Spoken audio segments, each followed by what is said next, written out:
قرآن مجید کا 15واں سپارہ۔ اللہ تبارک و تعالیٰ نے آغاز اپنے محبوب کی معراج سے فرمایا۔ سبحان الذی اسریٰ بعبدہ لیلا من المسجد الحرام الی المسجد الاقصی۔ فرمایا پاک ہے وہ ذات جس نے اپنے بندہ خاص کو سیر کرائی مسجد حرام سے لے کر مسجد اقصی تک۔ اور مسجد اقصی کون سی؟ الذی بارکنا حولہ، جس کے ارد گرد ہم نے برکتیں رکھی ہیں، لنوریہ من آیاتنا، تاکہ ہم انہیں اپنی نشانیاں دکھائیں۔ معراج حضور کی سیر کا نام ہے۔ اللہ نے کہا محبوب آؤ اپنی سلطنت کی سیر کر لو۔ معراج حضور کی سیر و سیاحت کا نام ہے، بس سیر کرنے گئے تھے محبوب، اور رات کے تھوڑے سے حصے میں۔ اور مسجد اقصی وہ مسجد جس کے ارد گرد ہم نے برکتیں رکھی۔ مسجد کے اندر برکتیں ہوتی ہیں کہ ارد گرد ہوتی ہیں؟ الذی بارکنا حولہ، جس کے ارد گرد ہم نے برکتیں رکھی ہیں۔ تو مفسرین نے فرمایا کہ مسجد اقصی کے ارد گرد انبیاء کے مزارات تھے، تو فرمایا کہ اس کے ارد گرد ہم نے برکتیں رکھی ہیں۔ جہاں نبی کا وجود ہو وہاں برکت ہوتی ہے، جہاں ولی کا وجود ہو وہاں برکت ہوتی ہے۔ لنوریہ من آیاتنا، تاکہ ہم انہیں اپنی نشانیاں دکھائیں۔ واقعہ معراج ظاہر ہے ایک تفصیلی اور ایک بڑا حیرت انگیز اور محبوب کی عظمت اور شانوں والا واقعہ ہے۔ تو اللہ تبارک و تعالیٰ نے 15ویں پارے کا اور سورہ بنی اسرائیل کا آغاز اسی آیت سے فرمایا ہے۔ آیت نمبر 4 سے بیان ہوا ہے کہ بنی اسرائیل کو بائبل میں بتا دیا گیا تھا کہ وہ زمین میں 2 مرتبہ فساد اور سرکشی کریں گے۔ چنانچہ یہ دونوں مواقع آئے اور اللہ نے ان پر جابر بندے مسلط کیے۔ آیت نمبر 11 میں اللہ تعالیٰ نے فرمایا کہ انسان بڑا ہی جلد باز ہے، اسے بڑی جلدی ہے، بڑی جلدی کرتا ہے۔ آیت نمبر 12 میں بتایا کہ ہم نے نظام لیل و نہار کو اپنی قدرت کی 2 نشانیوں، اور ہم نے دن کو روشن بنایا تاکہ تم اپنے رب کا فضل تلاش کرو اور سالوں کی گنتی اور حساب کو جان لو۔ آیت نمبر 13 سے بتایا کہ ہم نے ہر انسان کا اعمال نامہ اس کے گلے میں لٹکا دیا ہے، یعنی اللہ کی قضاء و قدرت میں جو طے ہے وہ ہو کے رہے گا، اور قیامت کے دن یہ اعمال نامہ ایک کھلی ہوئی کتاب کی صورت میں ہوگا۔ بندے سے کہا جائے گا اپنا اعمال نامہ پڑھو، آج تم خود ہی احتساب کرنے کے لیے کافی ہو۔ جس نے ہدایت کو اختیار کیا تو اسی کا فائدہ اسی کو پہنچے گا، اور جس نے گمراہی کو اختیار کیا تو اس کا وبال بھی اسی پر آئے گا۔ اور کوئی بوجھ اٹھانے والا دوسرے کا بوجھ نہیں اٹھائے گا، اور ہم اس وقت تک عذاب دینے والے نہیں جب تک کہ اتمام حجت کے لیے ہم رسول نہ بھیج دیں۔ اگلی آیت میں قدرت کا ایک قانون بیان کیا گیا ہے کہ جب ہم کسی بستی والوں کو ہلاک کرنے کا ارادہ کرتے ہیں تو اس کو عیش و عشرت کا دل دادہ لوگوں کو اپنے احکام بھیجتے ہیں، پھر وہ ان احکام کی نافرمانی کر کے عذاب کے مستحق ہوتے ہیں، اور یوں ہم ان کو تباہ و برباد کر دیتے ہیں۔ پہلے قومیں عیش میں پڑتی ہیں پھر تباہ ہوتی ہیں۔ اللہ تعالیٰ اپنے محبوب کی غلامی والی زندگی عطا فرمائے اللہ۔ آیت نمبر 18 میں فرمایا کہ جو صرف دنیا کے فائدے کا طلبگار ہو تو ہم اس کو اس دنیا میں جتنا چاہیں دے دیتے ہیں، اور پھر اس کا انجام جہنم ہوتا ہے۔ اللہ فرماتا ہے تو دنیا مانگے گا تو میں دے دوں گا، یہ نہیں کہ ملے گی نہیں، لیکن دنیا ملے گی، پھر جنت اللہ سے مانگیں ربنا آتنا فی الدنیا حسنہ وفی الآخرۃ حسنہ، یا اللہ دنیا بھی اچھی کر کے دے اور آخرت بھی ہمیں اچھی کر کے عطا فرما۔ آیت نمبر 21 میں ایک دوسرے پر دنیا میں فضیلت کا ذکر کرتے ہوئے فرمایا کہ آخرت کے بڑے بڑے درجے ہیں اور ان کی فضیلت بھی بہت بڑی ہے۔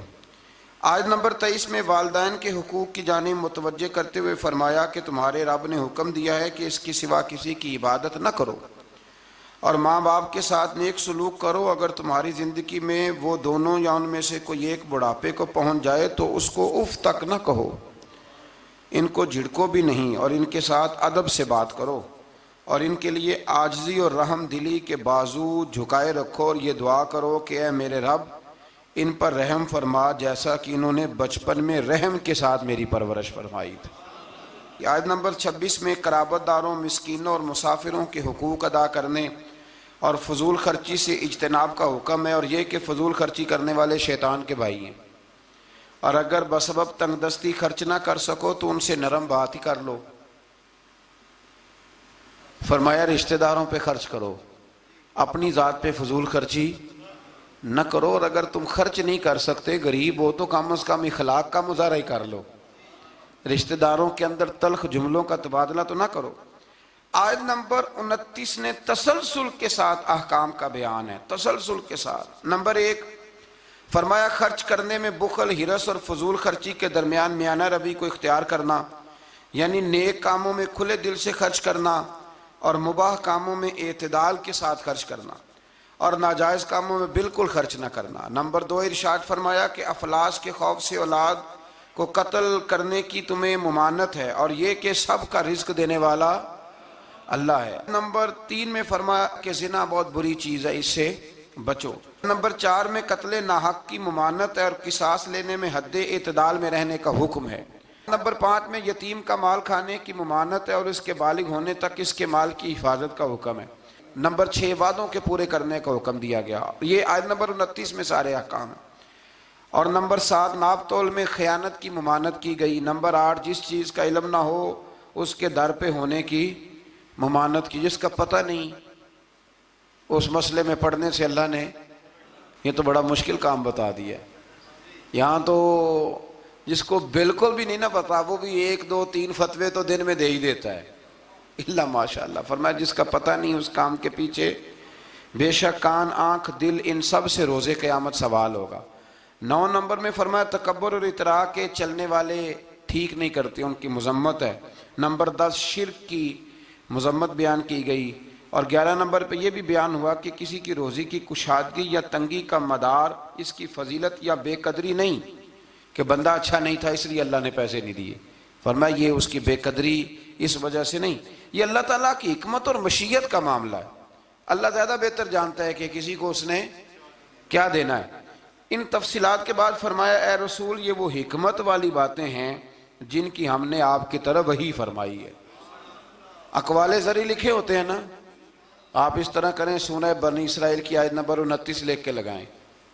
میں اکثر نا جب کوئی بندہ کہتا ہے نا اقوال زری، تو میں کہتا ہوں پہلے بتاؤ قرآن سارا تم نے لکھ کے لگا لیا، یاد کر لیا، حدیثیں ساری لکھ لی؟ اب تو انگریزوں کے قولوں کو اقوال زری بنا کے لوگ بیان کرتے ہیں۔ تو میں کہتا ہوں پہلے قرآن حدیث اپنے اللہ کے بندوں کی باتیں تو پوری کر لو، تم تو دور نکل گئے ہو۔ اللہ فرماتا ہے یہ حکمت والی باتیں ہیں، یہ تھوڑی حکمت والی بات ہے کہ رب فرما رہا ہے کہ کسی کی روزی کا کشادگی یا تنگی کا مدار اس کی فضیلت یا بے قدری پہ نہیں، بلکہ تو اللہ بہتر جانتا ہے کہ اس کو کیا دینا ہے۔ یہ بہت بڑی حکمت والی بات۔ آیت نمبر 40 میں کفار اور مشرکین کی اس خبیث فطرت کو بیان کیا گیا کہ خود تو بیٹوں کی تمنا کرتے ہیں اور اللہ کی طرف بیٹیوں کی نسبت کر کے کہتے ہیں کہ فرشتے معاذ اللہ اللہ کی بیٹی ہیں۔ آیت نمبر 44 سے بیان ہوا کہ 7 آسمان اور زمینیں اور جو بھی ان میں ہے اپنے اپنے انداز میں اللہ کی تسبیح کر رہے ہیں، ہر چیز اللہ کی حمد کے ساتھ اس کی تسبیح کر رہی ہے، لیکن تم ان کی تسبیح کو سن نہیں سکتے۔ آیت نمبر 45 میں فرمایا کہ منکرین آخرت قرآن کی تعلیمات سے استفادہ کرنے سے محروم رہے اور ان کے دل و دماغ حق کو قبول کرنے کی سعادت سے محروم ہیں، اور فصیح و بلیغ قرآن سن کر بھی نبی پر سحر زدہ ہونے کا تان کرتے ہیں معاذ اللہ۔ آیت نمبر 49 میں بتایا کہ منکرین آخرت کہتے ہیں کہ جب ہماری ہڈیاں گل سڑ کے ریزہ ریزہ ہو جائیں گی تو کیا ہمیں از سر نو پیدا کیا جائے گا؟ اللہ تعالیٰ نے فرمایا تم پتھر بن جاؤ یا لوہا یا کوئی اور مخلوق جو تمہارے خیال میں بہت سخت ہو، وہی رب ذوالجلال دوبارہ پیدا کرے گا جس نے تمہیں پہلے پیدا فرمایا تھا۔ آیت نمبر 52 میں عمدہ بات کرنے کا حکم دیا گیا، اور آیت نمبر 56 میں بتایا کہ باطل معبود اپنے پوجنے والوں کی تکلیف کو دور کرنے یا بدلنے کی قدرت نہیں رکھتے۔ آیت نمبر 61 سے ایک بار پھر فرشتوں کے آدم کو سجدہ کرنے اور شیطان کے انکار کرنے کا ذکر ہے، اور اس بات کا بھی کہ شیطان جو کچھ بھی کر لے اللہ کے خاص بندوں پر اس کا داؤ چلتا نہیں ہے۔ آیت نمبر 67 میں فرمایا کہ جب سمندری طوفان میں گر جاتے ہیں تو معبودان باطلہ کی بجائے صرف اللہ کو پکارتے ہیں. کافر بھی اس وقت اللہ ہی کو پکارتے ہیں، لیکن نجات کی صورت میں یہ لوگ پھر شرک میں مبتلا ہو جاتے ہیں. آیت نمبر 68 میں مشرکوں کو متنبہ کیا گیا کہ اگر ان پر کوئی آفت آ گئی یا انہیں خشک سرزمین میں کہیں دنسا دیا گیا یا کسی اور مصیبت میں مبتلا کیا گیا تو اللہ کے سوا کوئی نجات دینے والا نہیں ہے. آیت نمبر 70 میں بنی آدم کی عزت اور کرامت کا ذکر ہے کہ اللہ نے بنی آدم کو اپنی مخلوقات میں بہت سوں پر فضیلت عطا فرمائی ہے. آیت نمبر 71 میں انسانوں کو اپنے پیشواؤں کے ساتھ بلائے جانے، دائیں بائیں اعمال نامے لینے والوں کو کامیابی کا بیان ہے، اور جو دنیا میں حق سے اندھا ہے وہ آخرت میں بھی اندھا ہے. قیامت میں اس کا کوئی پیشوا ہوگا اسی کے ساتھ ہی بلایا جائے گا نا.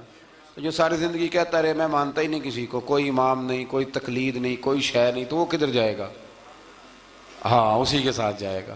اللہ تبارک و تعالی سمجھنے کی توفیق عطا فرمائے.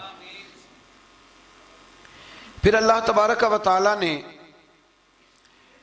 آیت نمبر 73 سے کفار کے آپ صلی اللہ علیہ وسلم کو رائے حق سے ہٹانے کے باطل ارادوں کا ذکر فرمایا. اللہ تعالیٰ نے حق کے راستے میں آپ کی ثابت قدمی کو اپنا فضل قرار دیا ہے.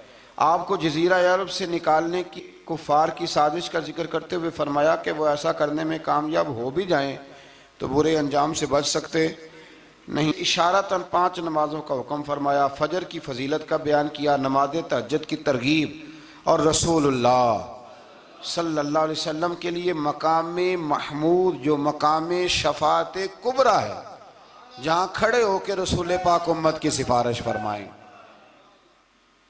عطا کیے جانے کا بیان ہے. آیت نمبر 81 سے حق کی آمد اور باطل کے نیست و نابود ہونے کا بیان ہے، اور یہ کہ قرآن میں اہل ایمان کے لیے شفا بھی ہے اور رحمت بھی ہے. آیت نمبر 83 میں انسان کی اس فطرت کا ذکر ہے کہ نعمتوں پر ناشکری اور مصیبت پر نا امیدی کا اظہار کرتا ہے، یہ اس کی فطرت ہے. آیت نمبر 85 میں اس امر کا بیان ہے کہ یہود نے رسول اللہ صلی اللہ علیہ وسلم سے روح کے بارے میں سوال کیا تو اللہ تعالیٰ نے فرمایا کہ اے رسول صلی اللہ علیہ وسلم کہہ دیجئے کہ روح میرے رب کے امر سے ہے اور تم کو محض تھوڑا سا علم عطا کیا گیا.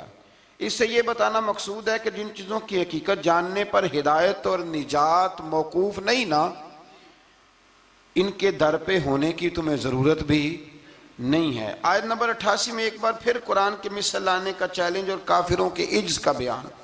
آیت نمبر 90 سے مشرکین مکہ کے بعد فاسد مطالبات کا ذکر کرتے ہوئے فرمایا کہ انہوں نے کہا ہم اس وقت تک آپ پر ایمان نہیں لائیں گے حتیٰ کہ آپ ہمارے لیے زمین سے پانی کا کوئی چشمہ جاری کر دیں، یا آپ کھجوروں اور انگوروں کے باغات کے مالک بن جائیں جن کے نیچے نہریں بہہ رہی ہیں، یا آپ ہمیں جس عذاب سے ڈراتے ہیں وہ لے آئیں، یا آسمان کو ٹکڑے ٹکڑے کر کے ہم پہ گرا دیں، یا اللہ اور فرشتوں کو ہمارے سامنے بے حجاب کر دیں، یا آپ کے لیے سونے کا گھر ہو، یا ہم آسمان پر چڑھ جائیں اور پھر آسمان سے ہم پر کتاب نازل کریں جس کو ہم پڑھیں.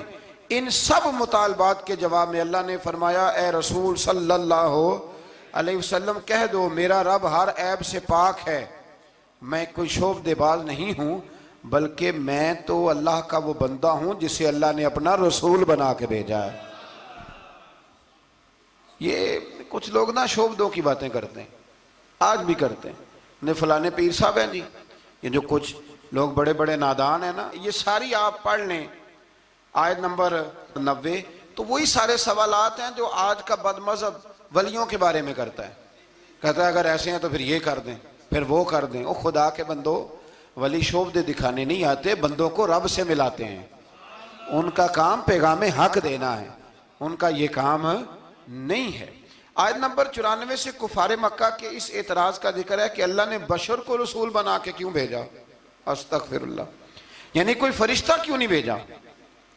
اللہ تعالیٰ نے فرمایا رسول صلی اللہ علیہ وسلم کہہ دو اگر زمین میں فرشتے بستے اور اطمینان سے چلتے پھرتے تو ہم ان پر آسمان سے فرشتہ ہی رسول بنا کے نازل کرتے. اگر فرشتوں کی طرف رسول بنانا ہوتا تو پھر کس کو بناتے؟ فرشتوں کو. یعنی نبی اور رسول جس مخلوق کی طرف مبعوث ہوئے اسی کے جن سے ہوتے ہیں. ان آیات میں یہ بھی بتایا کہ منکرین آخرت کو ان کے منہوں کے بل اندھا، گونگا اور بہرا بنا کر اٹھایا جائے گا اور ان کا ٹھکانہ جہنم ہے.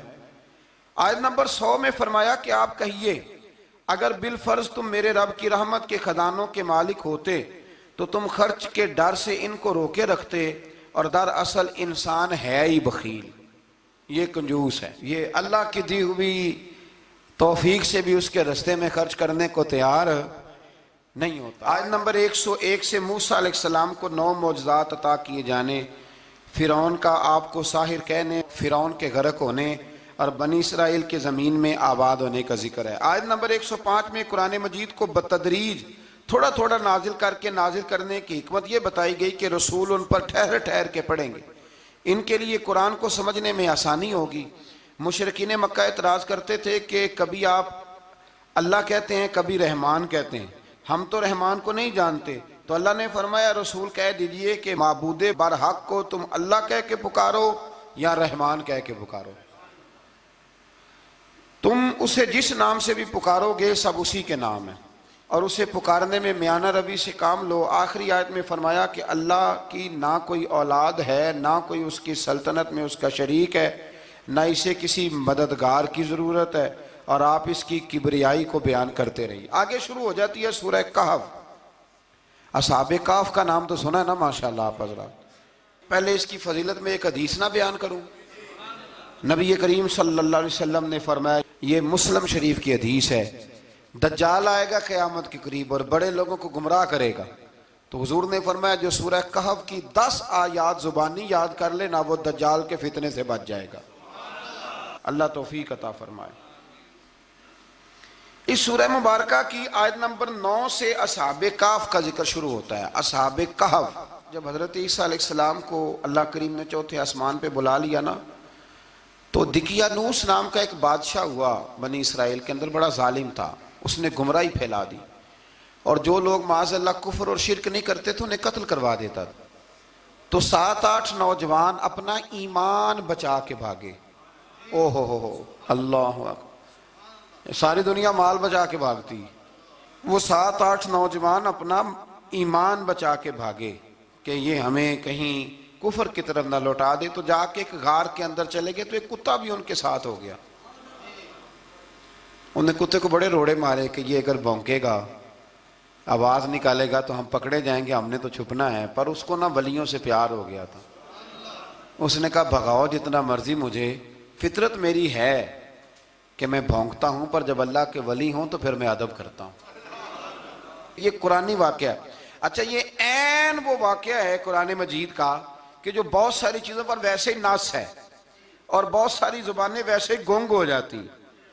تو وہ 6-7 لوگ تھے، وہ چلے گئے غار کے اندر، جا کے انہوں نے پناہ لے لی۔ بادشاہ کو پتہ چل گیا کہ غار کے اندر ہے۔ اچھا، اللہ کی قدرت، جیسے ہی داخل ہوئے انہیں نیند آ گئی، یہ سو گئے۔ اور قرآن مجید کہتا ہے، قرآن مجید کے یہ لفظ ہیں کہ کتا غار کے منہ پر بازو پھیلا کے بیٹھ گیا، گویا اپنے مالکوں کی خدمت کر رہا ہے۔ اب میاں صاحب کی ایک بات کر لیں درمیان میں۔ میاں صاحب فرماتے ہیں، جنہ تناں وچ عشق نہ رچیا، کتے ہونا تھی چنگے، اور چلو مالک دے کر راکھی کر دے، صابر بھوکے ننگے۔ یہ دیکھو نا کہ اتنا تو ان کے اندر بھی کمال ہے، اپنے نا دونوں بازو پھیلا کے، کتا بھی غار پہ بیٹھ گیا، ان کو نیند آ گئی۔ بادشاہ نے پتہ کرایا، کہاں بھاگ کے گئے؟ تو کہا وہ غار کے اندر ہیں۔ بادشاہ کہنے لگا کہ ان کی سزا یہ ہے کہ ایک دیوار چن دو غار کے منہ میں، غار کوئی بند کر دو۔ جس بندے کی ڈیوٹی لگائی نا غار چننے کی، بندہ بڑا نیک تھا، اس کو دیوار بنانے کا ذمہ دیا، اس نے نا دیوار بھی بنائی اور ایک تختی پہ نا سب کے نام لکھے، اور وہ تختی ایک صندوق میں رکھ کے وہاں بند کر دی، اور اسی طرح کی ایک تختی اس کے نیچے لکھا کہ ایک تختی ان کے ناموں کی نا میں مال خزانہ میں بھی بند کر رہا ہوں۔ اللہ تبارک و تعالیٰ کی قدرت کے بعد مفسرین نے لکھا ہے وہ 100 سال تک سوئے رہے، اور بعض نے لکھا ہے کہ 300 سال تک سوئے رہے۔ 300 سال کے بعد اس طرح ہوا کہ حکومتیں بدل گئیں۔ بیدروس نام کا ایک بادشاہ آ گیا، وہ بڑا نیک دل تھا، اس نے ہر طرف حضرت عیسیٰ علیہ السلام کی شریعت کا پھر سے نعرہ بلند کیا۔ اب نا کچھ لوگ ایسے تھے جو منکر ہو گئے تھے کہ مرنے کے بعد دوبارہ کیسے اٹھیں گے۔ بادشاہ ایک دن حجرے میں گیا، جا کے دعا مانگی، یا اللہ کوئی ایسی بات دکھا جس سے لوگوں کا ایمان پکا ہو جائے۔ اس طرح کے بھی بادشاہ ہوا کرتے تھے. تو رب کریم نے کہا میں نے تو پہلے ایک راز چھپا کے رکھا ہوا ہے, کھول دیتے ہیں. اس نے دعا مانگی, اور ادھر کیا معاملہ ہوا, ایک چرواہا بکریاں چرانے والا وہاں سے گزرا. اس نے سوچا یہ دیوار ہے, اگر اس کا منہ کھول لوں نا کبھی تو میری بکریاں یہاں تھوڑا سا دھوپ کے اندر سستا لیا کریں گی. اس چرواہے نے کیا کیا کہ اس نے وہ دیوار گرائی تاکہ میری بکریاں اندر جایا کریں. وہ دیوار گرائی تو اس نے اندر 6-7 لوگ سوئے ہوئے دیکھے اور کتا بھی سویا ہوا دیکھا. اللہ تبارک و تعالیٰ اپنی قدرت سے, اپنے فضل سے ان کی کروٹیں بھی بدلتا رہا. اپنی قدرت سے ایک طرف انسان پڑا رہے نا تو اعضاء گل جاتے ہیں, ان کی کروٹیں بھی بدلی جاتی, مناسب روشنی بھی دی جاتی, حرارت بھی. اس نے دیوار گرائی تو ان کی آنکھ کھل گئی. ایک دوسرے سے کہنے لگے آج تو بڑی گہری نیند سوئے ہیں یار, آج تو لمبی نیند پوری کر لی. چلو بھوک بڑی لگی ہے, ایک دوست کو بھیجو. یہ سارا واقعہ قرآن مجید میں موجود ہے, میں اپنے لفظوں میں بیان کر رہا ہوں. جاؤ ایک دوست کو بھیجو بازار سے نا کھانا لے آئے. پیسے وہی 300 سال پرانی کرنسی. وہ جب نان بھائی کی دکان پہ گیا نا سامان لینے, اس کو پیسے دیے تو نان بھائی نے ہاتھ پکڑ لیا, کہنے لگا میاں تو کدھر سے آیا, یہ کون سے پیسے؟ اس نے کہا پیسے کاہے کہ میں بھی سوچ رہا ہوں کہ حالات بدلے ہیں, سارے حضرت عیسیٰ کا کلمہ پڑھ رہے ہیں, ماحول اور ہے. اس نے کہا تیرے ہاتھ کوئی خزانہ لگ گیا ہے. یہ تو ہم نام سنتے تھے کہ یہاں کوئی دقیانوس نام کا بادشاہ رہا ہے, کوئی خزانہ, بتا کہاں سے لیے. شور ہوا, حاکم شہر تک خبر پہنچی, بادشاہ تک پہنچی. اس نے بتایا کہ بھئی ہم تو دقیانوس کے ڈر سے بھاگے ہیں, کل بھاگے ہیں یا آج سویرے, اتنا زیادہ ہمیں پتہ نہیں, کل یا آج سویرے بس نا. اتنا سا ہمیں یاد ہے کہ ہم گئے تھے. بہرحال لوگ جمع ہو گئے, اکٹھے ہو گئے, غار تک پہنچے. اب جو غار کے اندر تھے وہ پتہ کہتے لگتا ہے ہمارا دوست پکڑا گیا ہے. پکڑا گیا ہے تو اب بندے جمع ہو گئے. وہ اندر ڈر رہے تھے, تسبیح کر رہے تھے, اللہ کو یاد کر رہے تھے. ادھر یہ پہنچ گیا. جب ان لوگوں نے یہ جیتا جاگتا رب کے فضل کا نمونہ دیکھا اور بادشاہ نے کہا کہ یہ کیا ہے, صندوق کھولا تو اس کے اندر وہ تختی لکھی تھی کہ یہ ان کے نام ہے, یہ دقیانوس سے ڈر کے بھاگے ہوئے ہیں, یہاں یہ سو رہے ہیں, اور اسی کی ایک تختی میں نے فلان جگہ بھی دفن کیا. وہ تختی بھی وہاں سے نکل آئی. اب سب لوگوں کی آنکھوں میں آنسو آئے اور سب کہنے لگے لا الہ الا اللہ, لا الہ الا اللہ, لا الہ الا اللہ. سب کہنے لگے ان اللہ علی کل شیء قدیر. جب ان کی بات پوری ہو گئی, لوگوں کے ایمان پختہ ہو گئے, تو اصحاب کہف کہنے لگے کہ ہمیں اب اجازت ہے, ہم پھر دوبارہ غار میں جاتے ہیں. وہ غار میں گئے تو رب نے پھر انہیں موت عطا فرمائی, نیند عطا فرمائی, تحفہ دیا. بادشاہ نے پھر اس کے آگے دیوار بنائی اور وہاں بادشاہ نے ایک مسجد تعمیر کرا دی, لوگ زیارت کرنے جاتے. یہ اصحاب کہف کا ذکر ہے. اب یہاں ہمارے مفسرین نے لکھا ہے کہ وہ جو کتا تھا نا وہ بھی ساتھ ہی تھا. اللہ قیامت والے دن اسے انسانی, یا تو انسانی شکل ملے گی یا جیسے رب کا فضل ہوگا رب کریم اسے بھی جنت عطا فرمائے گا. اس نے تبلیغ کی, دین کی, اس نے کیا کیا, تبلیغ کی, نمازیں پڑھی, روزے رکھے, حج کیا, 10 ہوتے صحیح اس کیتا کی. اسی آنکھیں نا خدا کے فضل سے ہم پر ہے سایہ غوث اعظم کا, ہمیں دونوں جہاں میں ہے سہارا غوث اعظم کا. لوگ پریشان ہو جاتے ہیں, کہتے ہیں کس طرح کی بات کرتے ہو, تو میں نے کہا اصل میں تیرا عقیدہ کچا ہے. وہاں تو کتا چلا جائے ولی کے پاس تو رب اسے جنت دے دیتا ہے, تو جیگتا جاتا مومن جائے تو اللہ کیوں فضل نہیں فرماتا. اس سے آگے نا پھر آیت نمبر 32 ہے, اس میں اللہ تبارک و تعالیٰ نے 2 لوگوں کا واقعہ بیان کیا ہے. فرمایا ایک شخص کے انگوروں کے باغات تھے اور چاروں طرف سے انہیں کھجوروں کے درختوں نے گھیر رکھا تھا, اور درمیان میں کھیتی بھی تھی اور بیچ میں دریا بھی بہہ رہا تھا, اور ان باغات نے بہت عمدہ فصل دی. ایک دن یہ شخص اپنے ساتھی سے کہنے لگا میرا مال اور افرادی قوت تم سے زیادہ ہے, مجھے یقین ہے کہ یہ باغ کبھی برباد نہیں ہوگا. اول تو مجھے قیامت کا یقین ہی نہیں معاذ اللہ, لیکن اگر قیامت آئی تو مجھے وہاں سے بھی بہتر مال ملے گا. اس کے دوسرے ساتھی نے کہا تو اپنی اصل کو بھول گیا ہے اور تو نے اپنے خالق کی ناشکری کی جو کہ وحدہ لا شریک ہے. اگر تم نے باغ میں داخل ہوتے وقت ماشاءاللہ لا قوت الا باللہ کہہ دیا ہوتا تو یہ تمہارے حق میں بہتر ہوتا. اگرچہ مال اور اولاد میں تم سے کم ہوں, لیکن میرا ایمان یہ ہے کہ اللہ تعالیٰ مجھے اس سے بہتر نعمت عطا کرے گا، اور آسمان سے کوئی آفت آئی اور تمہارا باغ تباہ و برباد ہو جائے گا، یا اگر اس کا پانی زمین میں دھس گیا تو پھر تم اسے تلاش نہ کر پاؤ گے، بالآخر اس شخص کا باغ برباد ہو گیا۔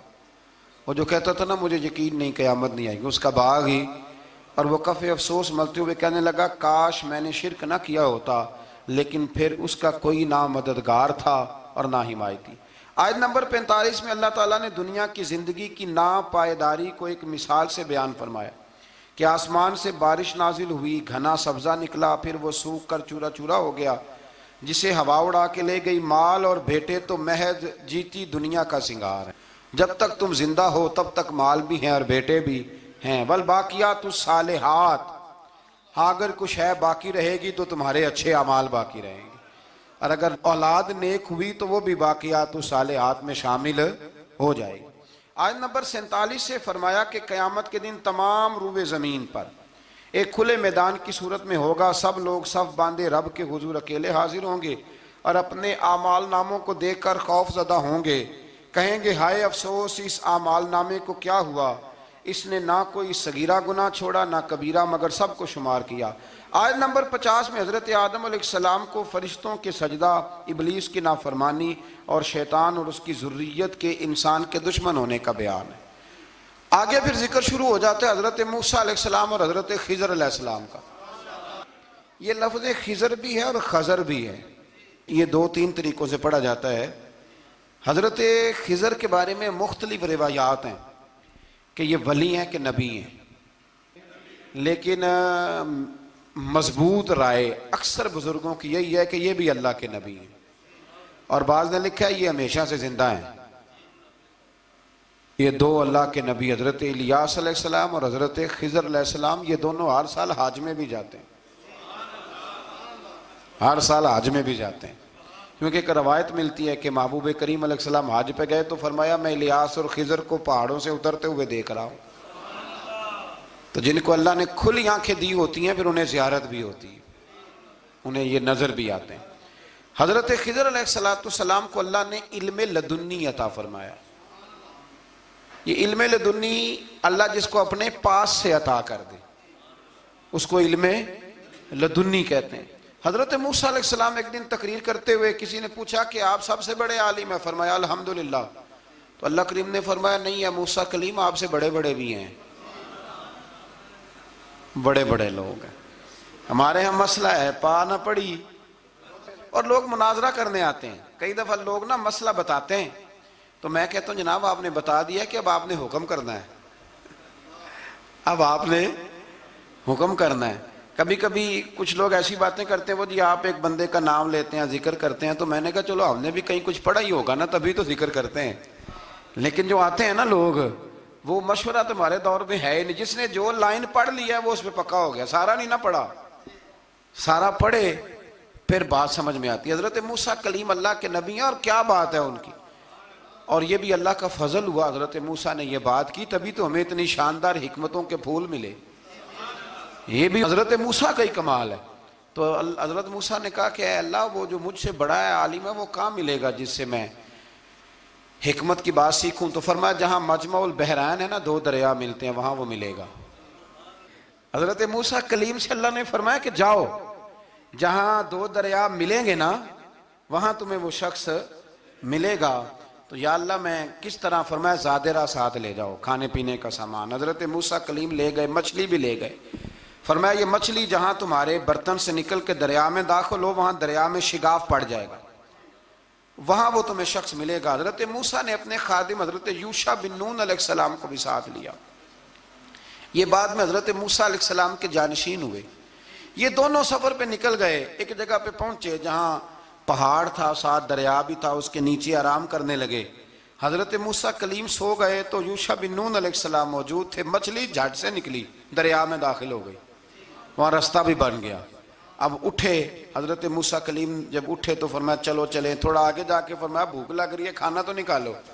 انہیں یاد آیا، کہنے لگے حضور مچھلی تو دریا میں چلی گئی تھی۔ فرمایا تو نے بتایا نہیں، وہی تو ہماری منزل تھی جہاں مچھلی دریا میں گئی۔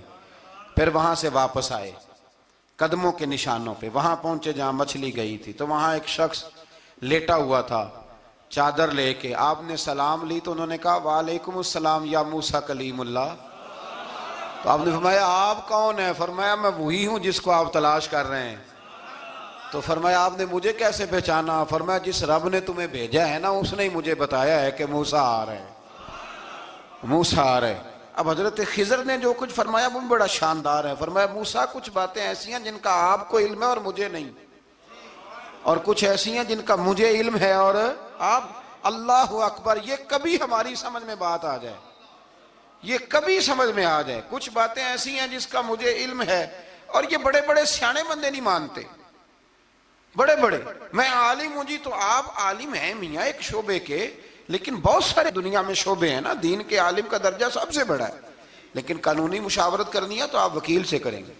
گاڑی کے بارے میں پوچھنا ہے تو کسی مکینک سے پوچھیں، لیکن آپ بن کے نہ بیٹھ جائیں. فرمایا جس کا آپ کو علم ہے مجھے نہیں، اور جس کا مجھے علم ہے ان میں سے آپ کو نہیں. تو کہا میں پھر آپ کے ساتھ رہنا چاہتا ہوں اور میں وہ سیکھنا چاہتا ہوں جو آپ بتا رہے ہیں. تو حضرت خضر فرمانے لگے صبر کر لیں گے میرے ساتھ؟ یہ سب سے مشکل کام ہے، یہ سب سے، یعنی ہر بات کی تو یہاں لوگوں کو وضاحت چاہیے. کھانسے بھی تو آپ کو بتانا پڑے گا کھانسے کیوں، ہنسے بھی تو آپ کو بتانا پڑے گا ہنسے کیوں. بے بزرگ ہیں، بزرگوں کی باتوں میں حکمتیں ہوتی ہیں، لیکن ہم حکمت کی طرف جانے کو تیار نہیں ہوتے. ہمیں تو فوری طور پہ جواب چاہیے، حل چاہیے. حضرت موسیٰ علیہ السلام جناب خضر کے ساتھ چلے. فرمایا صبر کروں گا، میں چلتا ہوں آپ کے ساتھ. دریا کے قریب گئے کشتی میں بیٹھنے کے لیے، تو کشتی والوں نے حضرت خضر کو پہچان لیا، بغیر کرائے کے سوار کرایا. اور جب پار اترنے لگے تو حضرت خضر نے کشتی کا ایک تختہ ہی توڑ دیا. حضرت موسیٰ کہنے لگے یہ آپ نے کیا کیا؟ انہوں نے نیکی کی، آپ نے تختہ توڑ دیا. فرمایا آپ کو کہا تھا نا آپ نے صبر نہیں کرنا، آپ کو کہا تھا نا. فرمایا چلو میں صبر کروں گا. تھوڑا آگے گئے تو ایک نوجوان لڑکا، ابھی چھوٹی عمر ہے، وہ ملا. حضرت سیدنا خضر علیہ السلام نے اسے قتل ہی کر دیا. فرمانے لگے آپ نے قتل ہی کر دیا؟ ایک قرآن مجید ہے بھائی. میں کبھی کبھی سوچتا ہوں یہ ہم کسی درویش کی بات سناتے تو بندے اڑ جاتے. فتوے نکلتے کہ نہ نکلتے؟ میرا خیال ہے ہر مسجد سے نکلتے. اور فتوے ایک ایک جتنے مسجد میں نمازی ہوتے سب کے ہاتھوں میں فتوے ہوتے. قتل کر دیا، قتل ہی ہو گیا بندہ. تو حضرت سیدنا موسیٰ علیہ السلام فرمانے لگے آپ نے قتل ہی کر دیا. فرمایا میں نے کہا تھا نا آپ نے صبر نہیں کرنا. آپ فرمانے لگے چلو اگر اب میں بولا نا تو بے شک آپ مجھے علیحدہ کر دیجئے گا. حضرت موسیٰ کلیم اب بولا تو علیحدہ کر دیا. ایک بستی میں داخل ہوئے، بستی کے لوگوں سے پانی مانگا تو انہوں نے پانی بھی نہ دیا، آرام کرنے کو جگہ بھی نہ دی. پر وہاں ایک دیوار گر رہی تھی، حضرت خضر علیہ السلام نے سیدھی کرنی شروع کر دی. ساری دیوار بنائی. تو حضرت موسیٰ کہنے لگے کن لوگوں کی خدمت کر رہے ہو جنہوں نے پانی بھی نہیں دیا، انہوں نے پانی تک نہیں پوچھا. فرمانے لگے بس بھئی آپ نے وعدہ کیا تھا کہ اب بولیں گے تو بے شک علیحدہ کر دینا. آپ بولیں، اب آپ کا اور میرا ساتھ زیادہ نہیں چل سکتا. آپ بولیں. جو بول پڑے نا، غلامی کرے تو رستے لمبے چلتے ہیں، اور جو بولے نا جس کو وضاحتیں چاہیے ہو وہ غلام نہیں ہوتا، اس کے ساتھ پھر باتیں لمبی. ہاں تو آنکھ بند کر کے چل. ہاں آزم جاتے لائیے ہی نہ تجھے لائیے تھے، پھر آنکھ بند کر کے پیچھے چل کے بات ختم ہو گئی. حضرت خضر علیہ السلام نے جب کہا نا کہ اب آپ کا وعدہ ختم ہو گیا، فرمایا اب میں آپ کو جانے سے پہلے حکمت بتاتا ہوں. یہ وہ علم ہے جو اللہ نے مجھے اپنے پاس سے عطا فرمایا ہے، یہ وہ ہے جو علم لدنی ہے. کہا جناب کیا مطلب؟ فرمایا وہ جو میں نے تختہ توڑا تھا نا، تو یہ مسکین بچے ہیں جن کی کشتی تھی، تو دریا کے اس پار بادشاہ کھڑا تھا، وہ جو صحیح صحیح کشتیاں ہوتی تھی قبضے کر لیتا تھا، اور جو تھوڑی سی ٹوٹی پھوٹی ہوتی تھی نا وہ چھوڑ دیا کرتا تھا. تو میں نے تھوڑی سی کشتی ان کی اس لیے توڑ دی ہے تاکہ دیکھے گا تو چھوڑ دے گا، اس لیے میں نے بھلا کیا ہے. اور فرمایا وہ جو بچہ میں نے قتل کیا نا وہ شروع سے ہی کفر کا دل دادا تھا، اس کے ماں باپ نیک تھے. اگر بڑا ہوتا جوان ہوتا تو ہو سکتا ہے ماں باپ کو بھی کفر میں مبتلا کر دیتا. اب اس کے بدلے اللہ انہیں صالح بیٹا عطا فرمائے گا. تو یہ بھی میں نے اللہ کے دیے ہوئے علم سے کیا. اور فرمایا یہ جو دیوار میں نے نبی ہو کے یا ولی ہو کے مزدوری کر کے دیوار بنائی ہے نا، اللہ اکبر. فرمایا یہ دیوار عام لوگوں کی نہیں، یہ یتیم بچوں کا خزانہ ہے دیوار کے نیچے، یہ گر جاتی تو خزانہ ظاہر ہو جاتا، اور بچائی اس لیے ہے کہ وَكَانَ أَبُوهُمَا صَالِحًا، ان بچوں کا باپ نیک آدمی تھا، ان کا باپ۔ قاضی ثناء اللہ صاحب پانی پتی فرماتے ہیں ڈائریکٹ باپ نہیں تھا، 7ویں نسل میں جا کے باپ بنتا تھا۔ سن لیں یہ بھی بات، ایک بندہ نیک ہو تو اس کی 7 نسلوں تک رب خزانوں کی بھی حفاظت فرماتا ہے۔ اب آپ اندازہ فرمائیں کہ بات کتنی دور تک جاتی ہے۔ بزرگوں کی باتوں میں نا حکمتیں ہوتی ہیں، دانائیاں ہوتی ہیں۔ یہ طریقت کے جو لوگ ہوتے ہیں انہیں سبق یہ دیا جاتا ہے کہ آمنا وصدقنا، ماننا ہے اور تصدیق کرنی۔ ہمارا معاملہ یہ ہے کہ یہاں وضاحت دینی پڑتی، وہ جی وہاں کیا ہوا تھا، وہ جو گاڑی آپ کے پاس ہے تو وہ کہاں سے آئی، تو وہ جو کل آپ نیا جوڑا پہن کے آئے تھے تو وہ کدھر سے آیا۔ تو جو لوگ وضاحتیں مانگتے ہیں وہ اپنے نہیں ہوتے، ان کا غلامی کا رشتہ نہیں ہوتا۔ حبیب اور ہوتا ہے، شریک اور ہوتا ہے۔ شریک وضاحتیں مانگتے ہیں، حبیب محبت کرتے ہیں۔ ہمارا آج سب سے بڑا المیہ یہ ہے، سب سے بڑا، کہ ہم کسی حکمت کے تحت کوئی بندہ اگر کوئی کام کر رہا ہے تو مجبوری ہے کہ ہمیں وہ حکمت بتائی جائے، ایسا نہ کریں۔ یہ طریقہ حضرت غوث اعظم رضی اللہ تعالیٰ عنہ، حضور غوث پاک رضی اللہ تعالیٰ عنہ کو ایک شخص ملنے آ گیا۔ ملا علی قاری نے لکھا ہے، آپ کے ایک مرید نے کہا چل میرے پیر سے ملنے، کہنے لگا میں نہیں جاتا ملنے کسی پیر شیر سے، کہا نہیں آؤ تو صحیح۔ وہ آیا نہ تو اس نے دیکھا کہ 50 گھوڑے عربی نسل کے کھڑے ہیں غوث پاک کے دروازے، موٹے تازے چوڑے عربی نسل کے گھوڑے۔ اس کے ذہن میں خیال آیا، کہنے لگا یار سواری کے لیے اگر رکھے ہیں تو ایک بھی کافی تھا، 50 کی کیا ضرورت تھی۔ اللہ اکبر۔ اب واقعی 50 کھڑے تھے، مرید کے پاس جواب ہی کوئی نہیں تھا، کہنے لگا یار پتہ مجھے بھی کوئی نہیں، لیکن حضرت صاحب نے رکھے ہیں تو حکمت ضرور کوئی ہوگی، حکمت ضرور کوئی، اس کی کوئی حکمت ہوگی۔ اللہ اکبر۔ وہ چلے گئے واپس۔ وہ روز تنقید کرتا، کیسا تیرا پیر ہے 50 گھوڑے رکھے ہوئے، کیسے تیرا پیر ہے 50 گھوڑے رکھے ہوئے۔ کچھ دن گزرے تو ملا علی قاری کہتے ہیں وہ اعتراض کرنے والے کے پیٹ میں کوئی تکلیف ہوئی، بغداد کے سب سے بڑے طبیب کے پاس گیا۔ اس نے کہا تیرا تو جگر تباہ ہو گیا ہے، عربی نسل کا ایک گھوڑا چاہیے، اس کو ذبح کریں گے، اس کا جگر نکالیں گے، اس کی دوائی بنا کے تجھے کھلائیں گے، اور 50 گھوڑے ہوں گے تو بچے گا۔ اب پریشان ہو گیا، کہنے لگا گھوڑے ہیں تو صحیح، پر جو میں حال کر رہا ہوں گا گھوڑے تو نہیں ملیں گے، میرا تو جوتوں والا کام ہے، وہ شاید مل جائیں۔ لیکن جب انسان مرنے لگتا ہے تو پھر اس کو ڈوبتے کو تنکے کا سہارا۔ اپنے دوست کے پاس گیا، کہنے لگا چل تیرے پیر کے پاس چلیں۔ اس نے کہا تجھے نہیں لے کے جانا، تو تنقید کرتا ہے۔ کہتا ہے ایک دفعہ چاہیے کیا؟ کہا گھوڑے۔ کہنے لگا تیرے لیے رکھے ہیں کوئی، جا دوڑ جا، میرے حضرت صاحب کی ضرورت کیا ہے۔ لیکن جب غوث اعظم کی خانقاہ میں داخل ہوئے نا تو حضور غوث اعظم اٹھ کے ملے۔ اللہ والے دلوں میں باتیں نہیں رکھتے، ماتھا چوما اور فرمانے لگے میاں تو ایک دن نا میری گلی سے گزر رہا تھا تو میری تیرے اوپر نظر پڑی، تو مجھے نظر آیا تو بیمار ہوگا، اور تیرا علاج عربی نسل کے 50 گھوڑوں کی وجہ سے ہوگا، تو میں نے تیرے لیے لا کے کھڑے کیے ہوئے ہیں، تیرے لیے ہی کھڑے کیے ہیں۔ اب تو نا گھر بھی لے جانے کی ضرورت نہیں، چارہ بھی میرے مرید ہی ڈال دیا کریں گے۔ تو اس طرح کرنا، روز آنا ایک گھوڑا لے جانا، پھر اگلے دن آنا تو دوسرا۔ وہ خدا کے بندے تیرے لیے رکھے تھے، تو تنقید کر رہا ہے۔ اللہ کے بندے پردہ پوش ہوتے ہیں۔ ہاں شرط یہ ہے کہ وہ بندہ صالح ہو، دیندار ہو، وہ والا پیر نہ ہو جو نماز بھی نہ پڑھے اور گھوڑے 15 رکھے ہوئے ہوں اس نے، وہ والا معاملہ نہ ہو۔ تو میرے عزیز یہ یاد رکھیں کہ اللہ تبارک و تعالیٰ کا بندہ جب آپ کا روحانی علاج کرتا ہے نا، روحانی علاج سے مطلب جادو ٹونے کا علاج نہیں، روحانی علاج وہ ہوتا ہے کہ میرے گناہوں کا علاج ہو جائے، حسد بغض کینہ عداوت یہ نکل جائے۔ تو وہ کچھ ایسے نسخے بتاتا ہے جو سمجھ میں مرید کی نہیں آتے، لیکن وہ ضروری ہوتے ہیں۔ انہی نسخوں کو استعمال کرنے سے انسان کا فائدہ ہوتا ہے۔ جی کرنے والے لوگ ہمیشہ کامیاب رہتے ہیں، وہ ماں باپ کے آگے کریں، استاد کے آگے کریں، شیخ کے آگے کریں۔ اور جن کو وضاحتوں کی ضرورت ہوتی ہے، ہاں ایک شرعی بات ضرور ہے، وہ ضرور سن لیں۔ اگر آپ کو کہیں کچھ شرعی قباحت نظر آئے جو قرآن و سنت سے ٹکراتی ہو تو وہ آپ پر فرض ہے آپ اپنے مرشد سے پوچھیں۔ کتنی بڑی بات کر رہا ہوں، یعنی جو چیز قرآن و سنت سے ٹکرا رہی ہو اس کی وضاحت طلب کرنا ضروری ہوتا ہے، اور جو دین سے نہ ٹکرائے اس پر آپ وضاحتیں پوچھتے ہیں تو پھر اس کا مطلب ہے کہ آپ علاج کرانے میں سنجیدہ نہیں ہیں۔ اللہ تعالیٰ قرآن مجید کو سمجھنے کی توفیق